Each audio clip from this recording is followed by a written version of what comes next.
What is a rational number?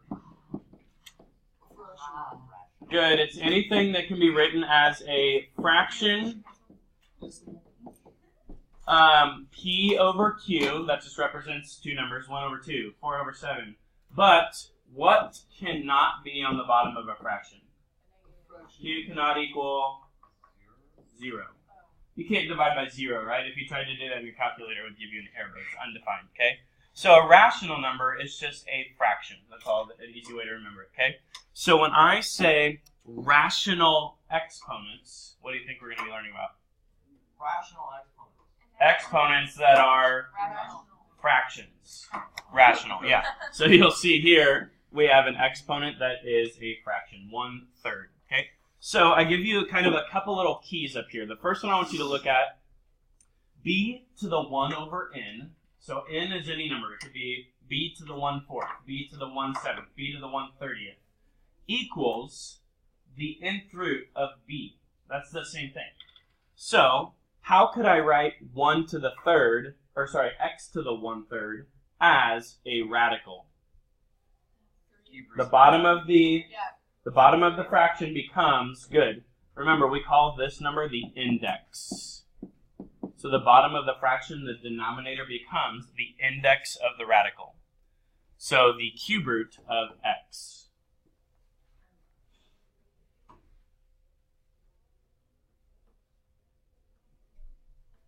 So, for example, if I pulled out my calculator here, let's say I did 8 to the, and then, 8 to the 1/3, okay, that's not working, 8 to the 1/3 power.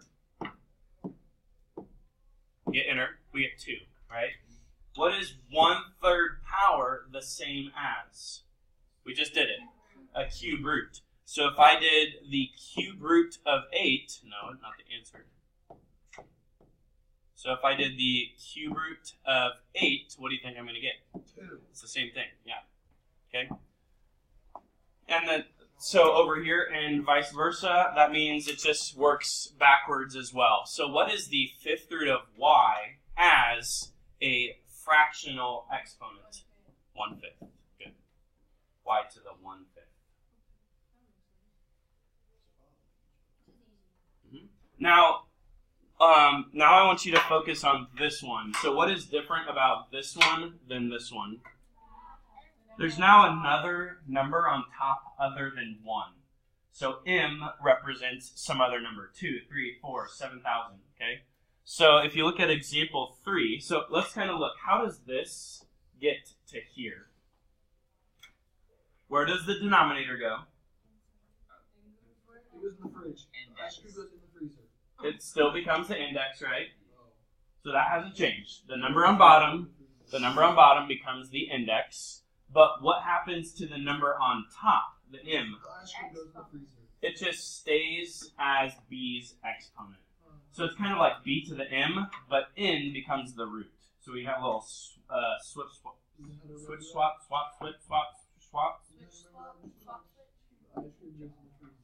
Yes, the ice cream does go in the freezer. So look at example 3. So x to the 3/2 becomes, what becomes the index?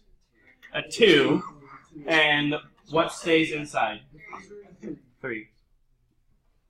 Now, do we typically write a 2 root?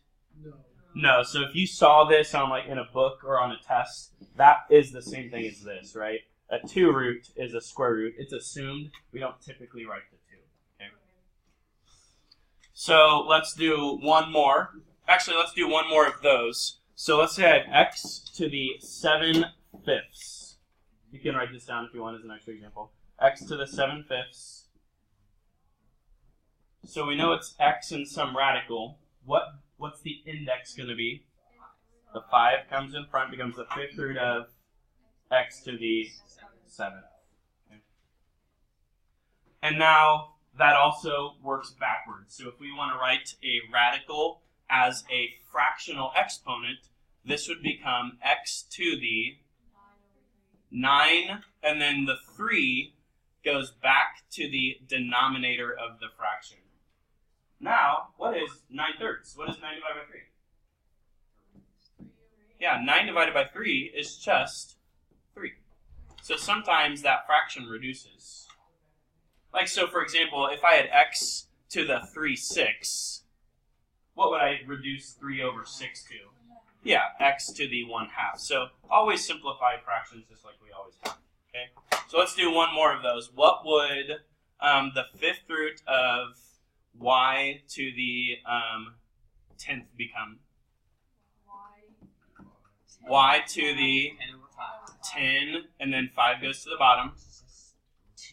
10 divided by 5 is 2. Okay. That's all for today.